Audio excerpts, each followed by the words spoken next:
اللہ تعالیٰ نے آخر اللہ کے نبی صلی اللہ علیہ وسلم کے لیے مدینہ ہی کو دارالہجرہ کیوں چنا؟ اور بھی تو بہت سارے علاقے تھے جہاں مسلمان ہجرت کر کے جا سکتے تھے۔ تو دیکھیے مدینہ کو دارالہجرہ چننے کی بہت ساری وجوہات تھی۔ ایک تو مدینہ میں اسلام، جیسا کہ میں نے پچھلے درس میں بھی یہ بات رکھی تھی کہ جتنا تیزی سے مدینہ میں اسلام پھیلا نا، اتنا تیزی کے ساتھ کسی اور علاقے میں اسلام نہیں پھیلا۔ اس کی ایک وجہ یہ تھی کہ مدینہ کے جو سردار تھے وہ بہت ہی نوجوان اور کم عمر لوگ تھے۔ عام طور پہ جو بوڑھے لوگ ہوتے ہیں نا، وہ ان کے لیے کیونکہ کفر پر ان کی ایک عمر گزر چکی ہوتی ہے، اور جو مترفین ہوتے ہیں ان کے یہاں حق قبول کرنے کے لیے زیادہ ہچکچاہٹ ہوتی ہے۔ اس لیے اللہ کے نبی صلی اللہ علیہ وسلم جب دین کی دعوت لے کر کے کھڑے ہوئے، اللہ کے نبی پہ ایمان لانے والے زیادہ تر جو لوگ تھے وہ نوجوان تھے۔ تو مکہ کے جو سردار تھے وہ نوجوان تھے، انہوں نے اسلام کی طرف جلدی رغبت دکھائی۔ جنگ بعاث جو ایک بہت بڑی جنگ ہوئی تھی، اس جنگ میں مدینہ کے جو اوس اور خزرج کے لوگ تھے ان کے بڑے بڑے سردار مارے گئے تھے، اور قیادت جو ہے وہ نوجوانوں کے ہاتھ میں آ گئی تھی، اس لیے وہاں اسلام نسبتاً زیادہ تیزی کے ساتھ پھیلا۔ اچھا، دوسری بات میں نے بتایا تھا کہ مدینہ کے جو یہودی تھے،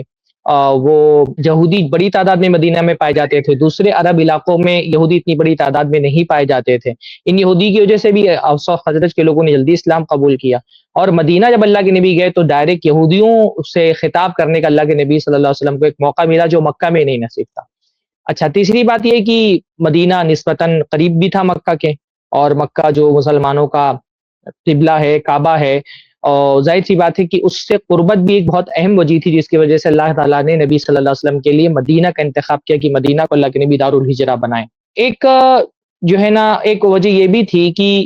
چوتھی وجہ یہ ہے کہ جغرافیائی اعتبار سے مدینہ جو ہے وہ اللہ کے نبی کے لیے بہت سیف تھا۔ اس سے پہلے غالباً یہ بات نہیں آ سکی کہ اللہ کے نبی کی حدیث البتہ میں نے بیان کی تھی کہ اللہ کے نبی صلی اللہ علیہ وسلم کو خواب میں جب دکھایا گیا کہ آپ کا یہ دارالہجرہ ہے، تو مدینہ جو ہے وہ بین لابتین، دو پہاڑیوں کے درمیان تھا۔ تو مدینہ جو ہے نا وہ لاوے کی دو پہاڑیاں ہوتی ہیں نوکیلی پتھروں والی، ان دو پہاڑیوں کے درمیان میں مدینہ واقع ہے۔ تو مدینہ کی مغرب میں اور مشرق میں، ایسٹ اور ویسٹ میں دو بڑی بڑی لاوے کی پہاڑیاں ہیں۔ ان پہاڑیوں کی وجہ سے مدینہ میں دو طرفہ جو ہے نا حملہ کرنے کی کسی کے پاس گنجائش نہیں، دو طرف سے کوئی مدینہ سے حملہ نہیں کر سکتا ہے، نہ ایسٹ سے نہ ویسٹ سے، کیونکہ ایسٹ اور ویسٹ دونوں جگہ پر پہاڑیاں ہیں، لاوے کی پہاڑیاں ہیں، پیچھے کی طرف گھنے جنگلات ہیں، اور صرف ایک ہی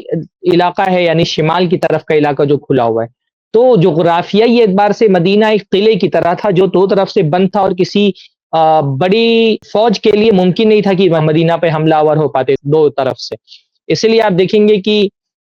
جب غزوہ خندق کے موقع پہ مشرکین نے حملہ کیا ہے مدینہ پر، تو مدینہ کے شمال کی طرف سے حملہ کیا۔ اللہ کے نبی نے مدینہ کے شمال میں ایک کھائی کھدوائی تھی، کیونکہ تین طرف سے تو مدینہ سیف تھا، دو طرف پہاڑیاں تھیں اور ایک طرف گھنے جنگلات تھے، اور ان گھنے جنگلات میں بنو قریظہ کا قلعہ بھی تھا جن سے یہ معاہدہ تھا کہ وہ مدینہ کی حفاظت کریں گے۔ تو تین طرف سے مدینہ جو ہے نا جغرافیائی اعتبار سے سیف تھا، یہ بھی ایک ایڈوانٹیج تھا جو مدینہ ہجرت کر کے اللہ کے نبی صلی اللہ علیہ وسلم کو حاصل ہوا۔ خاص طور پہ غزوہ خندق کے موقع پہ اللہ کے نبی صلی اللہ علیہ وسلم نے جو اسٹریٹجی بنائی، اس میں مدینہ کا جو جغرافیائی محل وقوع تھا اس سے اللہ کے نبی صلی اللہ علیہ وسلم کو بہت فائدہ ہوا۔ مدینہ میں ایک فائدہ اور تھا مدینہ کا کہ مدینہ جو ہے نا وہ مشرکین کا جو ایک سفر ہوا کرتا تھا شام کی طرف، وہ گرمیوں میں شام کی طرف سفر کرتے تھے، اور شام کا جو علاقہ تھا وہ ایک اچھی خاصی تجارت ان کی شام سے ہوتی تھی، اور شام مکہ سے شمال کی طرف پڑتا تھا، اور مکہ سے شام جانے کا جو علاقہ تھا وہ مدینہ کے قریب سے ہو کر کے گزرتا تھا۔ تو اسٹریٹجیکلی مدینہ کا جو محل وقوع تھا وہ اس اعتبار سے بہت اہم تھا کہ مکہ والوں کو صرف یہ ڈر نہیں تھا کہ مسلمان مکہ سے نکل کر کے مدینہ جا رہے ہیں جہاں وہ اپنی ایک ریاست قائم کر لیں گے اور مضبوط ہو جائیں گے، ان کو یہ بھی خوف تھا کہ اگر مدینہ میں مسلمانوں کی کوئی مضبوط ریاست بنتی ہے تو ان کی وجہ سے جو ہمارا مکہ جانے کا راستہ ہے تجارت کا وہ خطرے میں پڑ جائے گا، کیونکہ بہت ظلم و ستم کیا تھا مسلمانوں پر، مسلمانوں کا مال لوٹا ہوا تھا، مسلمانوں کو جانی نقصان پہنچایا تھا۔ تو جو مکہ والوں کی معیشت تھی، جو ان کی اکانومی تھی، وہ زیادہ تر تجارت پر ڈیپینڈ کرتی تھی، اور مکہ والوں کے دو بڑے تجارتی روٹ تھے جس کو سورہ قریش میں اللہ نے بیان فرمایا، لإیلاف قریش ایلافہم رحلۃ الشتاء والصیف، کہ قریش جو ہے وہ سردی اور گرمی میں سفر کرتے ہیں۔ تو ایک سفر ان کا ہوا کرتا تھا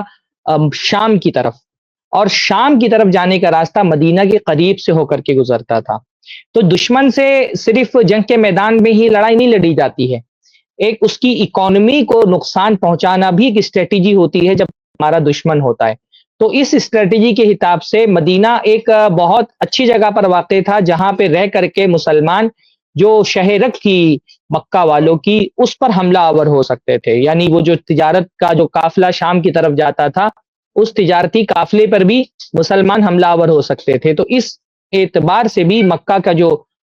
کی جو مدینہ جو تھا اس کا محل وقوع بہت اہم تھا۔